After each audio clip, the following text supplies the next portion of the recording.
G20 के नई Delhi declaration में ऐसा क्या है जिसकी वजह से इसे कहा जा रहा भारत की बड़ी कामयाबी। दिल्ली के प्रगति मैदान में 2 दिवसीय G20 शिखर सम्मेलन का आयोजन किया जा रहा है। इसमें शनिवार को नई दिल्ली लीडर्स समिट डिक्लेरेशन को अपनाया गया है। G20 शिखर सम्मेलन के पहले दिन शनिवार को नई दिल्ली G20 साझा घोषणा पत्र को अपनाने की घोषणा की गई है। पीएम मोदी ने कहा कि सदस्य देशों के बीच सहमति के साथ G20 ने नई दिल्ली लीडर्स समिट डिक्लेरेशन को अपनाया है। भारत ने कहा कि नई Delhi leaders declaration global south और विकासशील देशों की आवाज़ बनेगा। ग्लोबल साउथ शब्द का इस्तेमाल आमतौर पर आर्थिक रूप से कम विकसित देशों को संदर्भित करने के लिए किया जाता है। आपको बताते हैं 37 पन्नों के नई दिल्ली डिक्लेरेशन की बड़ी बातें। नई दिल्ली घोषणा पत्र में कहा गया कि हमारे पास बेहतर भविष्य बनाने का अवसर है। ऐसे हालात नहीं बनने चाहिए कि किसी भी देश को गरीबी से लड़ने और ग्रह के लिए लड़ने के बीच चयन करना पड़े। हम लैंगिक अंतर को कम करने निर्णय लेने वालों के रूप में अर्थव्यवस्था में महिलाओं की पूर्ण समान प्रभावी भागीदारी को बढ़ावा देने के लिए प्रतिबद्ध हैं। G20 सदस्यों ने व्यापार करने में आसानी को बढ़ावा देने और लागत कम करने के लिए निजी क्षेत्र के साथ काम करने का संकल्प लिया है। यूक्रेन जंग पर कहा कि हमने UNSC और UNGA में अपनाए गए देश के रुख और प्रस्तावों को दोहराया। सभी देशों को संयुक्त राष्ट्र चार्टर के उद्देश्यों और सिद्धांतों के अनुरूप कार्य करना चाहिए। संयुक्त राष्ट्र चार्टर के अनुरूप सभी राज्यों को किसी भी राज्य की क्षेत्रीय अखंडता और संप्रभुता या राजनीतिक स्वतंत्रता के खिलाफ क्षेत्रीय अधिग्रहण की धमकी या बल के उपयोग से बचना चाहिए। परमाणु हथियारों का इस्तेमाल या धमकी देना अस्वीकार्य है।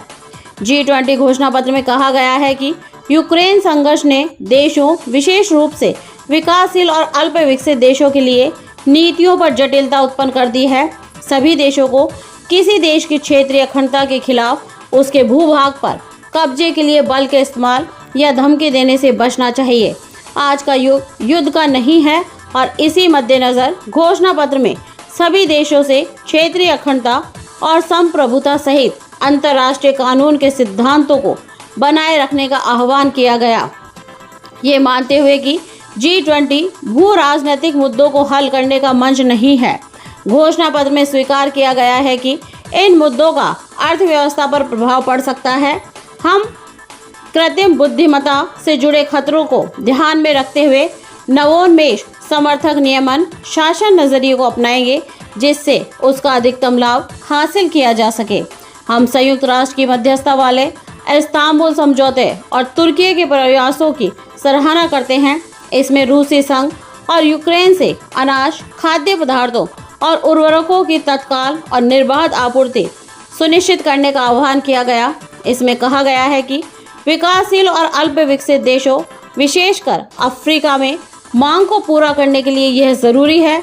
खाद्य और ऊर्जा सुरक्षा को बनाए रखने के महत्व पर जोर देते हुए G20 नेताओं ने प्रासंगिक बुनियादी ढांचे पर सैन्य कार्रवाई या अन्य हमलों को रोकने का आह्वान किया।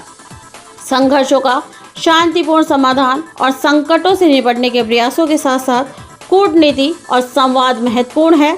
हम वैश्विक अर्थव्यवस्था पर युद्ध के प्रतिकूल प्रभावों से निपटने के लिए एकजुट होकर प्रयास करेंगे और यूक्रेन में व्यापक, न्यायसंगत तथा शांति का स्थायी माहौल बनाने संबंधी सभी प्रासंगिक और रचनात्मक कदमों का स्वागत करेंगे। ऐसे उपायों से संयुक्त राष्ट्र चार्टर के सभी उद्देश्य और सिद्धांत कायम रहेंगे तथा एक पृथ्वी, एक कुटुंब, एक भविष्य की भावना के साथ राष्ट्रों के बीच शांतिपूर्ण, मैत्रीपूर्ण और बेहतर संबंधों को बढ़ावा मिलेगा। G20 ने अपने नेताओं के घोषणा पत्र में चंद्रयान 3 मिशन की सफलता के लिए भारत को बधाई दी। इसमें कहा गया कि हम गहरी चिंता के साथ कह रहे हैं कि अत्यधिक मानवीय पीड़ा हुई है और युद्धों एवं संघर्ष का प्रतिकूल प्रभाव पड़ा है। किसी भी जगह, किसी भी रूप में, किसी भी तरह के आतंकवादी कृत्य को कतई उचित नहीं ठहराया जा सकता। प्रभावी आतंकवाद रोधी उपाय पीड़ितों के लिए समर्थन, मानवाधिकारों की रक्षा परस्पर विरोधी लक्ष्य नहीं बल्कि पूरक है। G20 सदस्यों के विकासशील देशों में निवेश योग्य परियोजनाओं की कार्य योजना शुरू करने के लिए निजी क्षेत्र के साथ काम करने का संकल्प लिया।